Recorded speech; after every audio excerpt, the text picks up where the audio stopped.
여러분 새해 복 많이 받으십시오. 2023년 한 해 동안 믿음으로 사시느라 수고하셨습니다. 우리 하나님이 잘하셨다고 하십니다. 그리고 우리 하나님이 의롭다고 하십니다.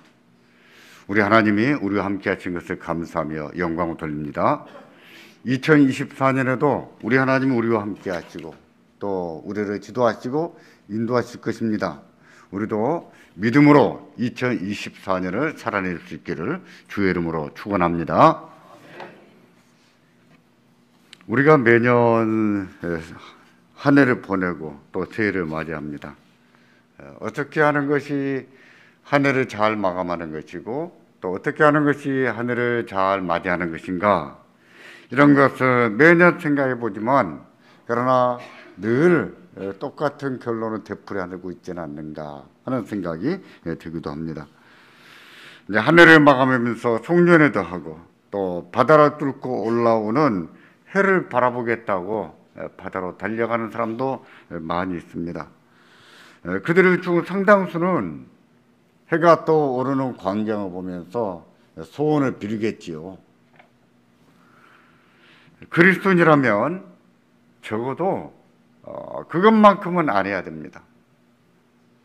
바다로 떠오르는 태양을 구경하러 갈 수는 있어요. 그러나 그것을 보면서 마음의 소원을 빈다? 적어도 그런 짓은 하지 않아야 됩니다. 저도 일출을 좋아합니다. 자주 봤던 것 중에 하나가 바다를 뚫고 떠오르는 태양의 모습. 바다가 밝게 달아오른 그런 모습들 지금도 많이 생각이 납니다. 그런데 그걸 보면서 가슴이 웅장해지고 놀랍고 감격스러울지라도 거기에서 그쳐야 돼요. 그것을 바라보면서 소원을 빈다? 그것은요 우상 숭배이고 미신이고 그건 죄입니다. 그러기에 그리스도인은 적어도 그것만큼 하지 말아야 된다 하는 것을 알아야 되겠습니다. 한 해를 어떻게 마무리하고 어떻게 새해를 맞이하는 게 좋은지 이에 대해서 신약 성경은요 딱히 말하고 있지 않습니다. 구약 성경은요 하나님 백성들이 한 나라를 형성했었고 그리고 정착민으로서 안정된 삶을 살았던 때가 많이 있었어요. 그렇기 때문에 새해를 맞이하는 것도 그들에게는 참 의미 있게 그리고 안정적으로 맞이할 수 있었거든요. 근데 신약의 신약에서는요 그 시대에는 하나님 백성들도 그렇게 안정된 그런 삶을 살지는 못했습니다. 이스라엘 땅이 그랬었어요. 그때는 로마의 통치를 받았거든요. 식민지 백성으로 살았던 거예요. 구약 성경은요 새해를 맞이하는 게 절기와도 관련되어 있습니다. 그래서 오늘은요 그런 점을 살펴보면서 우리가 어떤 자세로 맞이해야 새해가 새로울 것인가. 어차피 지난해와 똑같은 또 한 해가 될 겁니다. 그렇다고 해서 새해를 맞이하는 우리가 똑같이 맞이하거나 똑같이 살 수는 없잖아요. 어떻게 맞이하는 것이 새해를 새해답게 또 새해를 새롭게 만들어갈 수 있는가 하는 문제에 대해서 우리가 참고를 하도록 하겠습니다. 새해를 맞이할 때는 새해가 새롭기를 바라지요. 2024년 좀 새로워야겠다, 뭔가 좀 달라져야 된다, 이런 생각들이 있단 말이에요. 새해에는 좋은 일이 일어나기를 바라기도 합니다. 사람들이 동해로 달려가서 태양을 보면서 비는 것도 그런 뜻이 아니겠습니까? 우리는 그런 짓은 하지 않습니다. 이 자리에 모여서 송구 영신 예배를 드립니다. 그렇게 함으로 의미를 부여하고 우리도 새해를 좀 새롭게 그리고 새로운 한 해가 될 수 있도록 해야 되겠다 하는 마음으로 예배하는 것은 같은 마음일 것입니다. 그렇다고 해서 새해가 다 되는가? 좋은 일이 많이 생기고 하는 일이 잘 되는가? 그렇지는 않아요. 우리가 매년 한 해를 맞이하고 매년 한 해를 살아왔잖아요. 살잖아요. 2024년 새해도 2023년과 똑같은 한 해가 될 겁니다. 아침에 일어나고 하루 종일 열심히 일하고 또 밤이 되면 잠잘 거예요. 그렇게 한 달을 보내고 그렇게 12달을 보내고 그렇게 365일을 또 보낼 거예요. 새해라고 새로운 한 해가 아니라 지난해와 똑같은 한 해가 될 수 있다는 말입니다. 그러면 새해를 맞이하는 것도 별 의미가 없다는 말인가?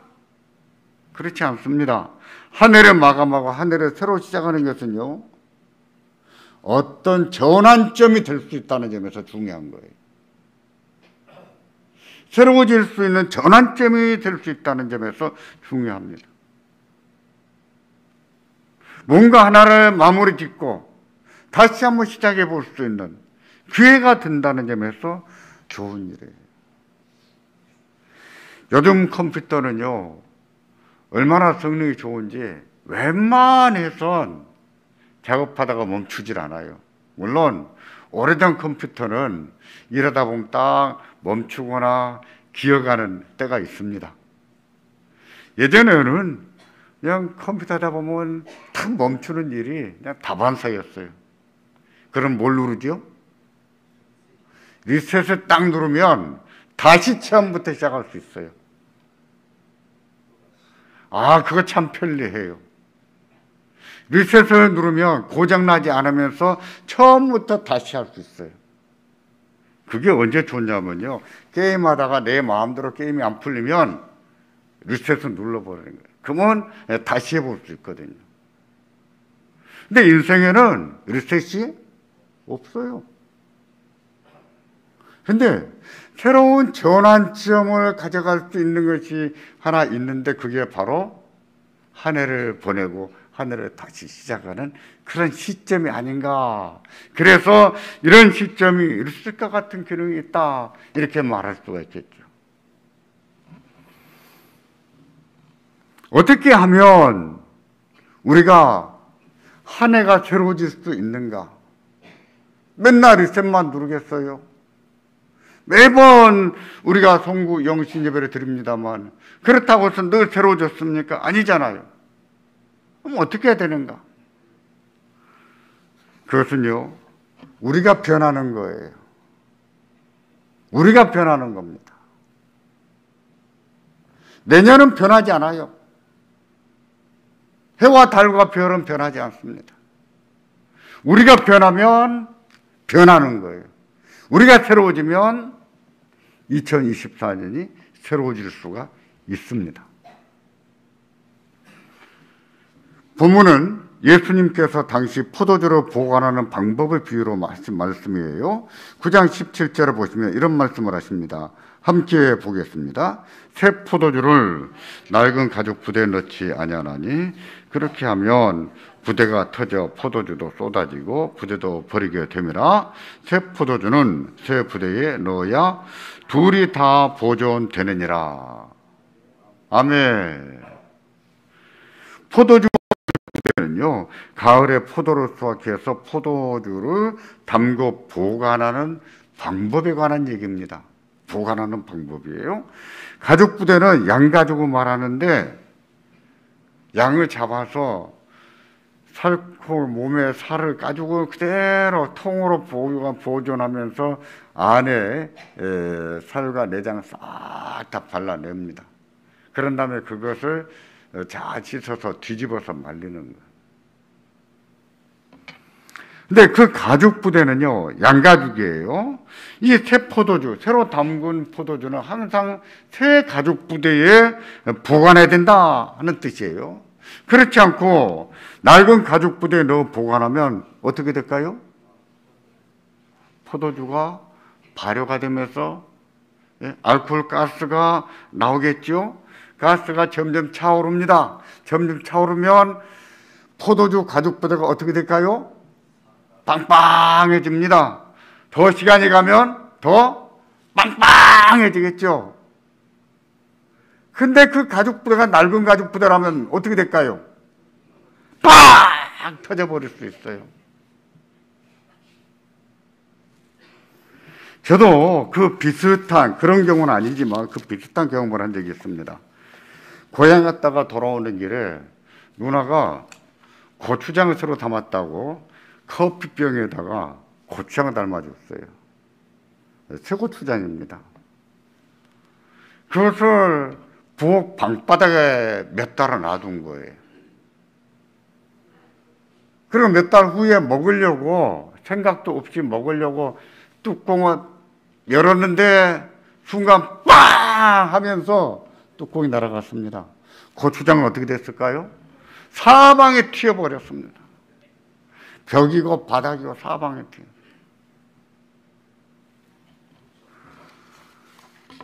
예수님께서 말씀하신 것은 바로 그런 점이었습니다. 그렇게 되면 포도주도 버리고 가죽부대도 못 쓰게 됩니다. 그러므로 새 포도주는 어디에? 새 가죽부대에. 새 포도주는 새 가죽부대에 담아야 된다라고 말씀하신 거예요. 그것은요, 상식이에요. 상식. 이 비유는 세례 요한의 제자들이 자기들과 바리새인들은 금식하는데 예수님 제자들은 금식하지 않았거든요.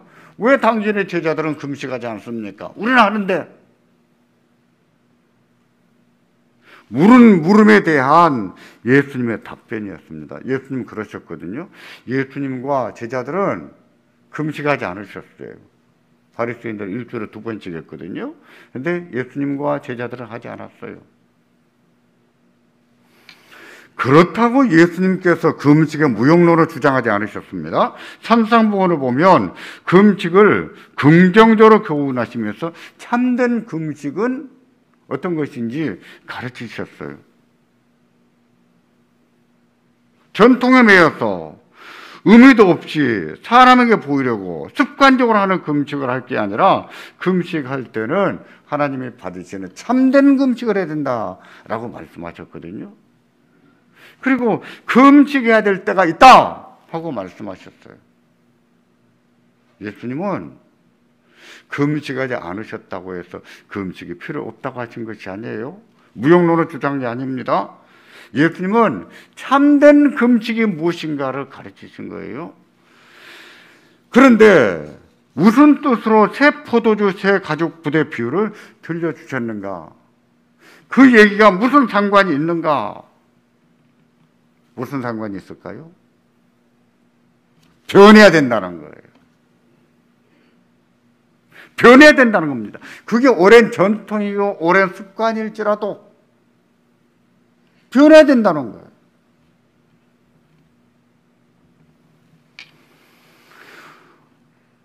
오랜 습관, 오랜 전통 그 자체도요, 의미가 다 없는 것은 아니에요. 의미가 있습니다.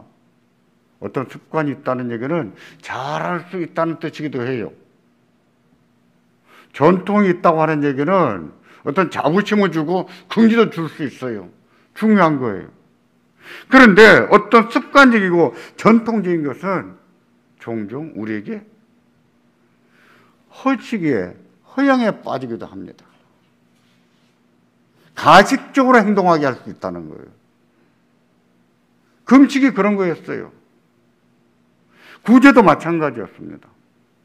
사람에게 보이려고 구제하면 안 되듯이 금식도 사람에게 보이게 보이려는 금식은 안 된다라고 말씀하셨잖아요. 맞아요. 그런 거예요. 근데 그 오랜 전통이 늘 하던 습관이 우리를 그렇게 만들 수 있다는 거예요. 가식적이고 위선적인 신앙으로.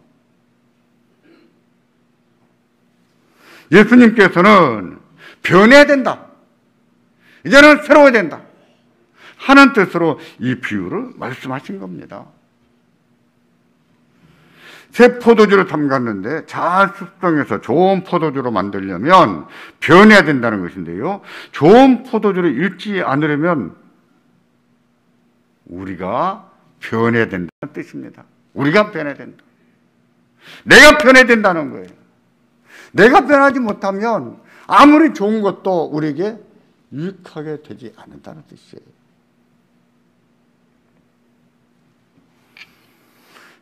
새해를 맞이하는 것도 그렇습니다. 해와 달과 나름 변하지 않습니다. 지난해와 똑같은 한 해가 될 거예요. 그런데 우리가 변하면 내년이 새로워집니다. 우리가 변하면 2024년이 새로워질 수 있어요. 인생도 그렇고 가정도 그렇습니다. 우리 자신이 변하지 않으면 인생이 변하지 않아요. 새로워지지 않습니다. 우리 자신은 변하지 않으면서, 자기는 변하지 않으면서 가족들에게 자꾸 변해야 돼, 변해야 돼 해보세요. 변할까요? 됩니까? 안 되지요. 내가 변해야 돼요. 가족들에게 네가 변해야 돼 라고 말하기 전에 내가 변해야 됩니다. 내가 변해야 가족도 변하는 거예요. 삶도 마찬가지입니다. 내가 변하면 삶이 변해요. 삶이 새로워지는 거예요. 2024년 새해를 맞이하면서 우리가 변하기를 바랍니다. 새로워지기를 바랍니다. 우리가 새로워져서 2024년을 출발하고 또 그래서 2024년이 2023년과 같은 새해가 아니라 정말 진정으로 새로운 한 해가 되기를 주의 이름으로 기원합니다. 그러면 뭐가 변해야 되는가? 우리가 어떤 면이 변해야 되는가? 어떤 면이 변해야 될까요? 바꿔야 될 만한 것은 다 바꿔야 돼요. 변해야 되는 것은 다 변해야 됩니다. 묵은 생각도 바꾸고 잘못된 습관이 있다면 그 습관을 바꿔야 돼요. 잘못된 습관을 바꾸지 않으면 인생이 절대 변하지 않습니다. 생활 방식이 잘못됐다면 생활 방식을 바꿔야 돼요. 생활 방식이 바뀌어야 그 사람 삶도 새로워질 수 있는 거예요. 밤새도록 게임한 사람들이 아침에 부전하기를 바랍니까? 될 수가 없죠. 구조적으로 새로워질 수가 없는 거예요. 게으른 사람이 잘 되기를 바랍니까? 그건 도박이지요. 변해야 돼요. 잘못된 습관도 바꿔야 됩니다. 성품도 마찬가지입니다. 좋지 못한 성품이 있다면 변해야 돼요. 근데 대개는 자기가 어떤 좋지 못한 성품을 가지고 있는지 잘 모릅니다. 누구나 알까요? 자녀들은 알아요. 대개는 그렇습니다. 자녀들은 알아요. 한번 물어보세요. 아빠는 뭐가 변하면 좋겠는지, 엄마는 어떤 성품이 변하면 좋겠는지 물어보세요. 자녀들은 알아요. 가족들은 압니다. 재물에 관한 욕심도 마찬가지입니다. 식탐도 마찬가지예요. 모든 탐욕이 그래요. 어떤 사람은 끊어야 될 것이 있습니다. 게임에 중독성 있습니까? 끊어야지요. 담배 중독성 있습니까? 술에 중독성 있습니까? 끊어야죠. 그거 끊어내지 않으면 변하지 않습니다. 마찬가지. 24년에 또 마찬가지예요. 우리가 변하면 내일이 변합니다. 우리의 삶이 변하는 거예요.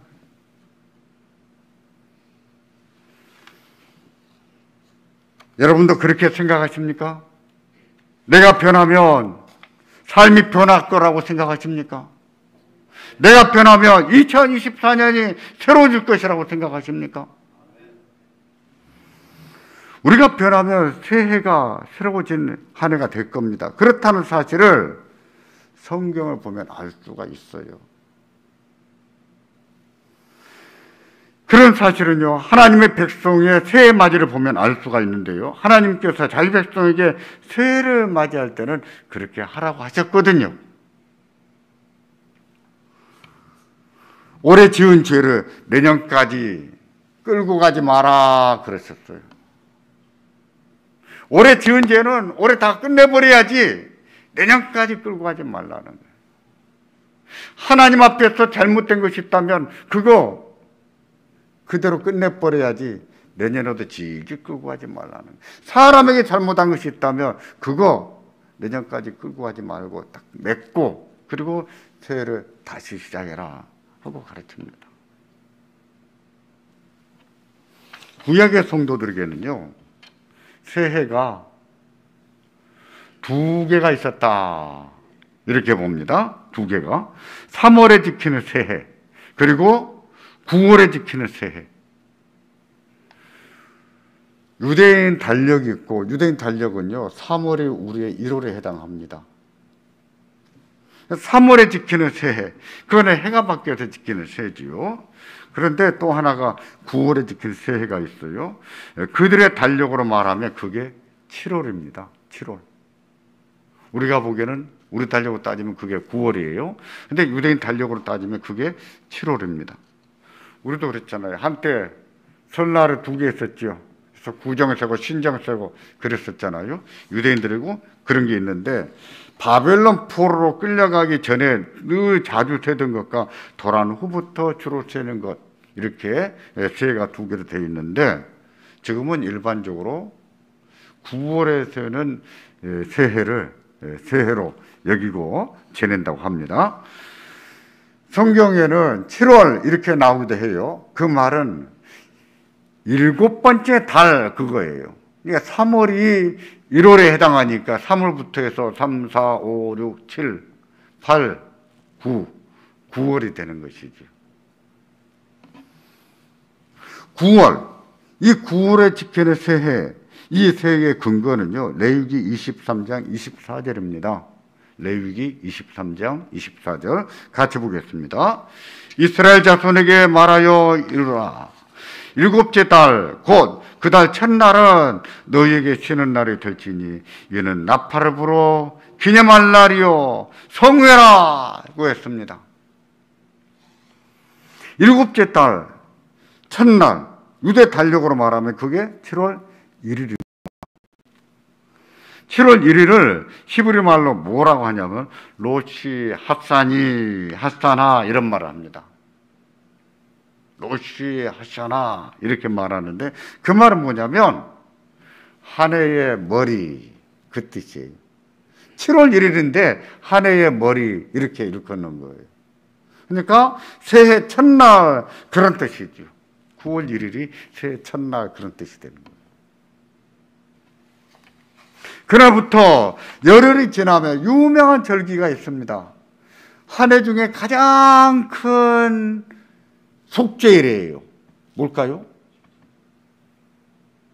한 해 중에서 속죄, 죄를 용서받는 날 가운데서 가장 큰 날이에요. 뭘까요? 대속죄일. 그 제 첫날부터 해서 열흘이 지나고 나면 대속죄일이 있습니다. 대속죄일의 가장 중요한 일은 뭐였습니까? 대제사장이 1년에 한 번 어디에 들어가요? 지성소에 들어갑니다. 1년 내내 아무 때도 못 들어가요. 그러다가 딱 한 번, 대속죄일에 한 번 백성의 죄를 짊어지고 대제사장이 지성소 안에 들어가는 거예요. 들어가서 하나님 앞에 속죄하고 나오는 거예요. 용서를 받고 나오는 거예요. 그날을 다른 말로 나팔절 이런 말도 씁니다. 나팔을 부르라 이랬잖아요. 그 첫째 날에. 그래서 나팔절도 여기서 나오는 말이에요. 제사장들이 나팔을 뿡 하고 부는데 100번을 불었다고 해요. 그렇게 불었던 이유도 자기들의 죄를 생각하고 죄에서 돌이켜라 하는 뜻으로 불렀다고 합니다. 그러면 9월 첫째 날이 유대 달력으로 말하면 7월 1일이 새해고, 새해 첫날이고, 열흘이 지나면 무슨 날이라고요? 대속죄일. 그럼 열흘 동안 백성들은 뭐 했을까요? 열흘째 되는 날은 제사장이, 대제사장이 백성의 죄를 짊어지고 지성소, 하나님이 계시는 지성소에 들어가서 죄를 참회했는데, 그럼 그 열흘 동안 백성들은 뭐 했겠습니까? 회개했죠. 회개한 거예요. 한 해를 마감하면서 한 해를 새로 시작하는 시점에서 자기들의 죄를 회개하고 자기들을 새롭게 하여 새해를 시작한 것이죠. 그때는요, 하나님과의 관계에서, 먼저는 하나님과의 관계에서 잘못된 것을 회개하고 바로 잡았다고 합니다. 두 번째는 사람과의 관계에서 잘못된 것을 바로 잡는 거예요. 죄가 그렇잖아요. 하나님과의 관계에서 해결해야 될 죄가 있는가 하면 사람 관계에서 풀어내지 못한 죄가 있잖아요. 그 모든 죄를 다 풀어내고 회개하고 고쳐서 새해를 시작하는 거예요. 보세요. 얼마나 좋습니까? 얼마나 의미가 있습니까?